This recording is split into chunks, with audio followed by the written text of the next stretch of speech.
नमस्कार, बहुत बहुत स्वागत है आप सबका। मैं पुनीत पाठक हूं और आप देख रहे हैं मेरा मध्य प्रदेश। आज की सारी बड़ी खबरें होंगी। तो मध्य प्रदेश में आज से समर्थन मूल्य पर गेहूं खरीदी के लिए रजिस्ट्रेशन शुरू हो चुका है। मुख्यमंत्री डॉक्टर मोहन यादव ने सोशल मीडिया पर पोस्ट देकर इसकी जानकारी दी। 2026-27 सेशन के लिए समर्थन मूल्य पर गेहूं उपार्जन शुरू हो रहा है। 7 मार्च तक पंजीयन किसान करवा सकते हैं, 1 महीने का वक्त है। भारतीय किसान संघ ने गेहूं की खरीदी वायदे के मुताबिक 2700 रुपए प्रति क्विंटल के हिसाब से करने की मांग सरकार से की। भारतीय किसान संघ के प्रांत प्रचारक राहुल दूत ने कहा कि बीजेपी सरकार अपने वायदे इस पर टिकी रहे। 2 साल बाद भी ये वायदा पूरा नहीं हुआ, जो कि किसानों के साथ अन्याय है। हम सरकार से फिर आग्रह कर रहे हैं, पुनः आग्रह कर रहे हैं कि खरीदी शुरू होने से पहले सरकार इस निर्णय ले, वो कम से कम 2700 भाव किसानों को प्रदान करे। अगर सरकार ऐसा नहीं करती तो भारतीय किसान संघ इस बारे में विचार कर रहा है और आने वाले समय में एक बड़े आंदोलन की तैयारी करेगा। धन्यवाद। तो 2600 रुपए प्रति क्विंटल के हिसाब से 15 रुपए बोनस के साथ सरकार खरीदेगी और 2700 रुपए की मांग की गई है। और 2700 रुपए की मांग के साथ साथ ये भी याद दिलाया कि अपना वायदा आपको निभाना है। संघ का बयान सामने आने के बाद बीजेपी बैकफुट पर है। कांग्रेस ने ये मांग समर्थन में लेते हुए इस समर्थन मूल्य को बढ़ाने की मांग कर दी। 2700 रुपए प्रति क्विंटल गेहूं खरीदी को लेकर विपक्ष भी प्रदर्शन करने के मूड में है।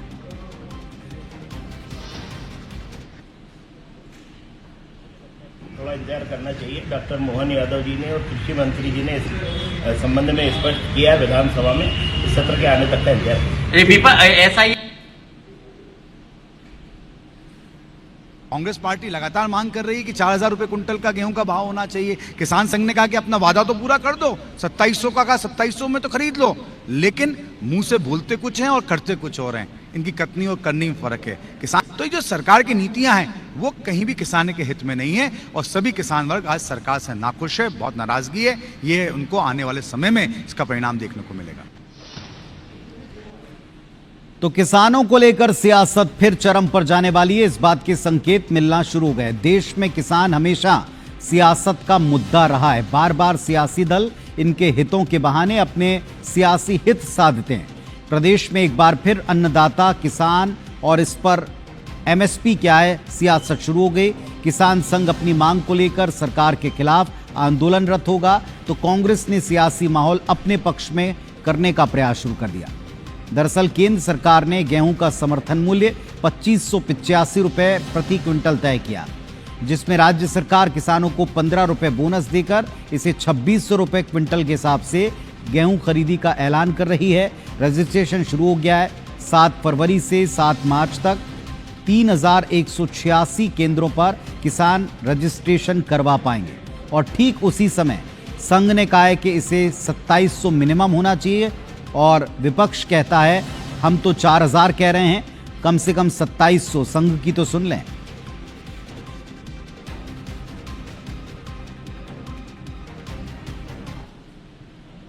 तो इस मुद्दे पर राजनीति होना तय है, लेकिन एक और मुद्दा है जो राजनीतिक गलियारे और आम जनता के बीच में डिबेट का विषय बना। वो है देश की महिला और साथ में सेना के अपमान का। कर्नल सोफिया कुरैशी और उन पर की गई मंत्री कुंवर विजय शाह की टिप्पणी आपको याद होगी। 9 फरवरी सोमवार को सुप्रीम कोर्ट ने जो फटकार लगाते हुए सरकार को सीधे निर्देश दिया था इन पर केस दर्ज करने का, उस सुनवाई से ठीक पहले मंत्री विजय शाह ने एक बार फिर माफी मांगी। इंदौर में मीडिया के बयान के बीच में विजय शाह ने कहा कि मैंने पहले भी कई बार कहा, आज फिर दोहराता हूं कि मेरा उद्देश्य नहीं था किसी महिला अफसर, भारतीय सेना या समाज के किसी वर्ग का अपमान किया जाए, लेकिन जो चूक हुई है इस पर वे माफी मांगते हैं। उनके माफीनामे पर अब सियासत भी है। मेरे लिए अत्यंत पीड़ादायक है कि मेरी छोटी सी त्रुटि से ऐसा विवाद उत्पन्न हुआ। भारतीय सेना के प्रति मेरे मन में सदैव सम्मान रहा है और रहेगा। इस घटना से मैंने आत्ममंथन किया है, सबक लिया है, जिम्मेदारी मानता हूं। भविष्य में वाणी पर नियंत्रण रहेगा और ऐसी गलती दोबारा नहीं होगी। एक बार पुनः इस प्रकरण से आहत सभी नागरिकों से, भारतीय सेना से और सब लोगों से अंतःकरण से माफी मांगता हूं। जो न्यायालय प्रक्रिया में जो प्रदत्त अधिकार हैं वो निश्चित रूप से हर दल अपने उसके अधिकारों का प्रयोग करता है, पर कांग्रेस को आरोप और आलोचनाओं से बचना चाहिए। अगर कांग्रेस में जो नेता जमानत पर बाहर हैं तो आधी कांग्रेस खाली हो जाएगी। इस तरह से कांग्रेस में बचेगा कौन उसके बाद? सभी जमानत पे बाहर हैं। हम निश्चित रूप से सरकारी जो हमारी सरकार है वो कानून के तहत चलने वाली सरकार है। विजय शाह जी जो है ये मीडिया से माफी मांगते हैं, तो मीडिया ने कोई काम किया है क्या? जाए ना सोफिया कुरैशी से माफी मांगे, आमने सामने खड़े होके। जिसका निरादर किया है उससे माफी मांगनी चाहिए, और जो है वो क्षमा कर दे तो क्षमा हो जाएंगे, उसमें क्या है। और वो क्षमा नहीं करे तो जो अभियोजन की अनुमति दी है सुप्रीम कोर्ट ने, ये सरकार की जिम्मेवारी है कि वो अभियोजन को स्टार्ट करे। तो बयानों की जलेबी बनाई जा रही है, सीधे सीधे कहा नहीं जा रहा। लेकिन अब जबकि कुछ घंटे बचे हैं तब मंत्री जी की माफी क्या काबिले माफी है, इस बात को लेकर भी सभी अपनी अपनी राय रख रहे हैं। कांग्रेस कहती है पहले ही कहा था, उसे ज्यादा कुछ नहीं कहना, कोर्ट का आदेश, टिप्पणियां सबके सामने। दरअसल कर्नल सोफिया कुरैशी केस में 9 फरवरी को सुप्रीम कोर्ट फिर सुनवाई करेगा।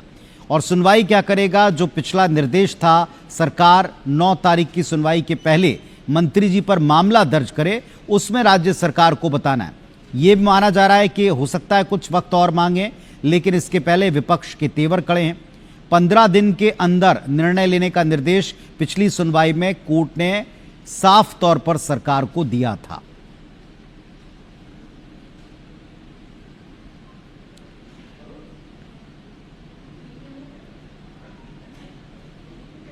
तो अब इतना तो तय है कि मंत्री जी इस बात में, इस केस में अपने बयान में और इससे जो विरोध की आग उपजी उसमें बुरी तरह फंसे हुए हैं। कोर्ट की सख्त टिप्पणी है, कार्रवाई करने का निर्देश है। अब इसमें वक्त मांगा जाता है या केस दर्ज होता है, जवाब आता है या सफाई के पहले और एक माफी आती, ये देखना होगा। कटनी जहां से एक बड़ी खबर आ रही है उसका रुख कर रहे हैं। पुरानी रंजिश में युवक के साथ मारपीट हो गई, 2 युवकों ने जमकर पीटा है, वीडियो बन गया और वीडियो वायरल है। मारपीट में युवक घायल है, इलाज जारी। कोतवाली थाना क्षेत्र का यह मामला है। ये वही वीडियो है जो वायरल है, आपको दिखा रहे हैं। पुरानी रंजिश में एक युवक को पीटा गया, 2 युवकों ने मिलकर पीटा है, इसका वीडियो वायरल है, फुटेज है। मारपीट में युवक घायल हो गया, इलाज चल रहा है। कोतवाली थाना क्षेत्र का मामला।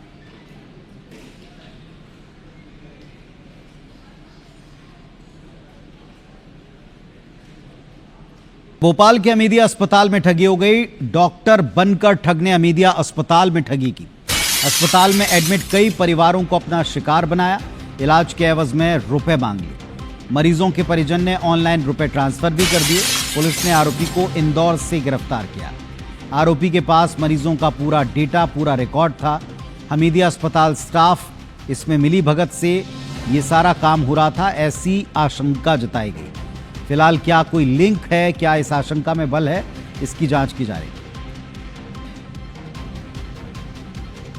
तो ये बड़ा मामला, डॉक्टर बनकर मरीज को ठग रहे थे, लेकिन उससे भी बड़ी बात यह कि उनके पास मरीजों का डेटा कैसे आया। हरप्रीत कौर रीन हमारी सहयोगी भोपाल से जुड़ गई हैं। हरप्रीत, मरीजों का डेटा कैसे ठग के पास पहुंचा? बिल्कुल, आपने बिल्कुल सही यहाँ पर कहा है कि आखिर मरीजों का डेटा कैसे इस ठग तक पहुंचा, क्योंकि जो मरीजों के परिजन हैं जिनसे ऑनलाइन ठगी की गई है, उनका कहना है कि कभी भी उन्होंने इसे वार्ड में या हॉस्पिटल परिसर में नहीं देखा है। लेकिन जब वो इनसे फोन पर बात कर रहा था, वो मरीजों की पूरी जो कंडीशन है वो बता रहा था, क्लिनिकल क्या ट्रीटमेंट चल रहा है वो बता रहा था, और बेहतर इलाज के एवज में उनसे किसी से 20,000, किसी से 30,000 रुपए उसने मांगे। और इन परिजनों ने बेहतर इलाज की उम्मीद में ये पैसे इस ठग को ट्रांसफर भी किए। लेकिन इसका खुलासा तब हुआ जब एक परिजन का इसने फोन नहीं उठाया। पैसे ट्रांसफर करने के बाद वो अधीक्षक के पास पहुंचे और फिर जब जांच के आदेश दिए गए तो पूरा मामला सामने आया। लेकिन इस बात की संभावना से बिल्कुल भी इनकार नहीं किया जा सकता कि इस पूरे मामले में हॉस्पिटल स्टाफ मिला हुआ है इस ठग से। जो पूरी जांच रिपोर्ट है, जो पूरी क्लिनिकल कंडीशन है परिजनों को और जो मरीज मरीज की, वो परिजनों के अलावा इस ठग को बताया जा रहा था। ठग को इनके नंबर तक पता थे कि किस मरीज का परिजन का क्या नंबर है और इसके साथ ही उसे कौन सी दवाई दी जा रही है, ये तक उनको पता था। इसके साथ ही अकाउंट नंबर भी उनको पता था डायरी में जो लिखा हुआ था। तो फिलहाल ठग से अब पुलिस पूछताछ कर रही है, उसे पकड़कर इंदौर से लाई है। बैतूल का ये जितेंद्र रहने वाला, और अब तक करीबन 8 से ज्यादा जो परिजन है वो सामने आ चुके हैं, जिन्होंने अपने गंभीर मरीजों के इलाज के एवज में इसको पैसे ट्रांसफर किए। जी, तो सवाल कई हैं जिनके जवाब तफ्तीश में पता चलेंगे। शुक्रिया आपका इस जानकारी के लिए। कब से ये फर्जीवाड़ा चल रहा था, मरीजों के डेटा कौन पहुंचा रहा था, क्या ये डेटा चुराया गया, इन सब की जानकारी इन्वेस्टिगेशन में सामने आएगी।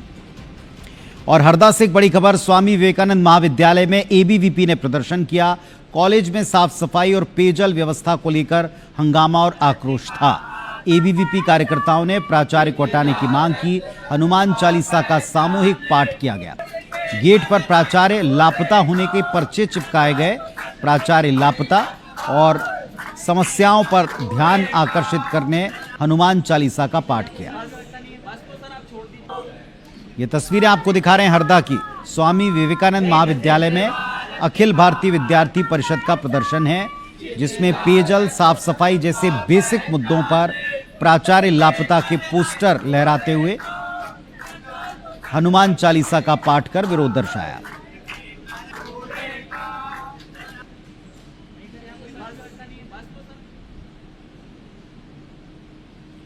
इधर जबलपुर से खबर, जहां कुख्यात अपराधी का पुलिस ने जुलूस निकाला है। जिस इलाके में फायरिंग की थी वहीं पर सड़कों पर घुमाया।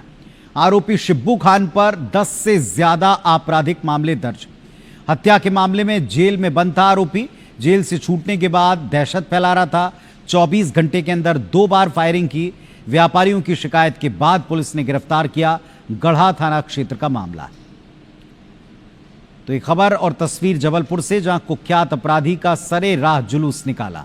ये वही जगह थी जहां ये अपना रौब तारी करके खौफ दिखाना चाहता था, लेकिन हेकड़ी निकालने के लिए इसका उसी जगह पर जुलूस निकाला गया। 10 से ज्यादा आपराधिक केस दर्ज हैं। हत्या के मामले में जेल में बंद था। छूटते ही दहशत फैलाने लगा। 24 घंटे में 2 बार फायर किया। व्यापारियों की शिकायत पर फिर गिरफ्तार हुआ है और अब जुलूस के बाद माफी मंगवाते हुए पूरे इलाके में घुमाया गया है।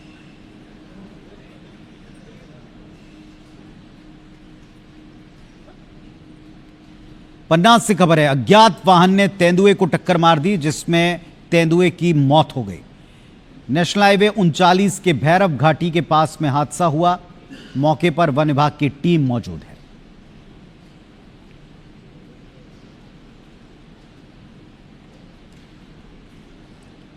सागर के रहली क्षेत्र में मिशनरी स्कूल में छात्र के साथ में मारपीट हुई है।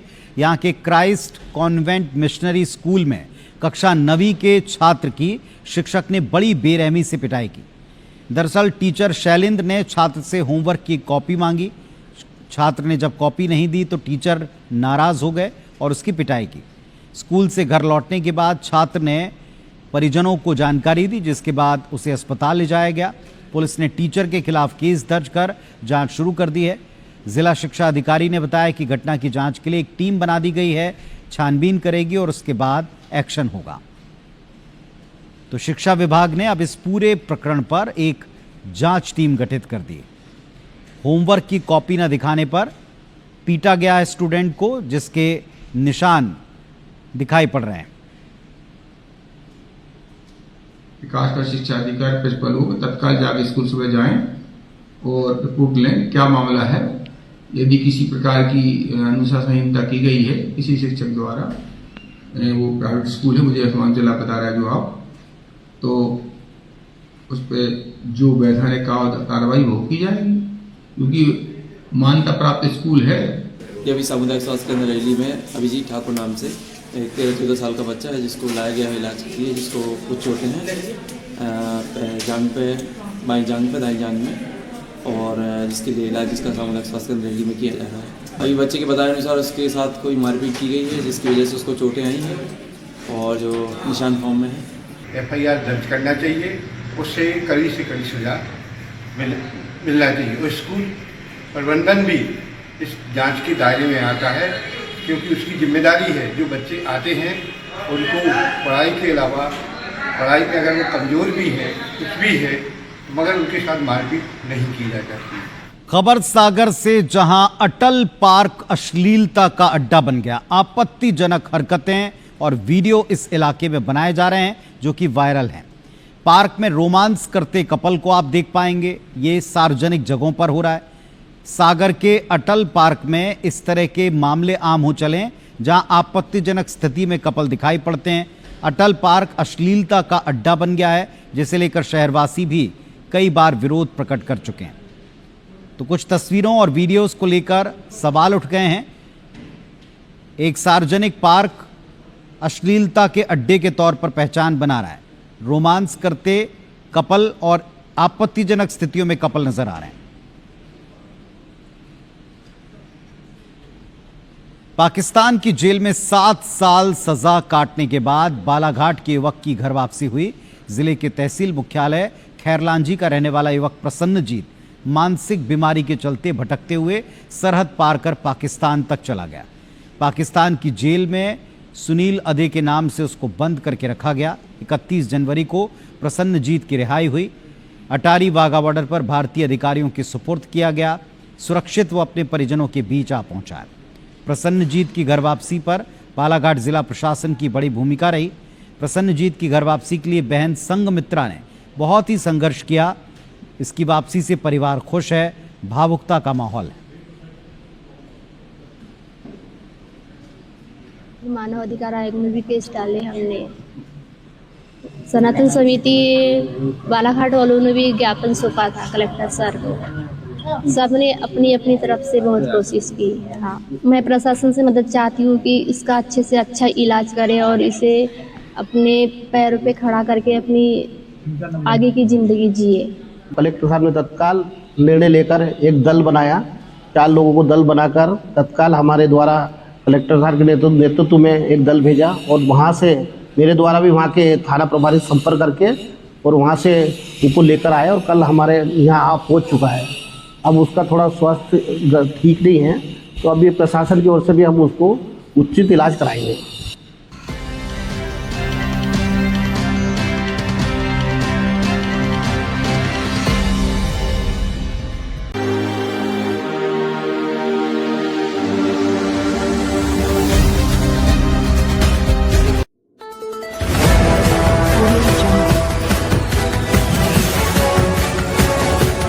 MP लाइव टीवी आपको रखे अपडेट, सच जो हम आपको बताएंगे। ऐसी ही तमाम खबरों से अपडेट रहने के लिए MP live TV news channel को सब्सक्राइब करना ना भूले।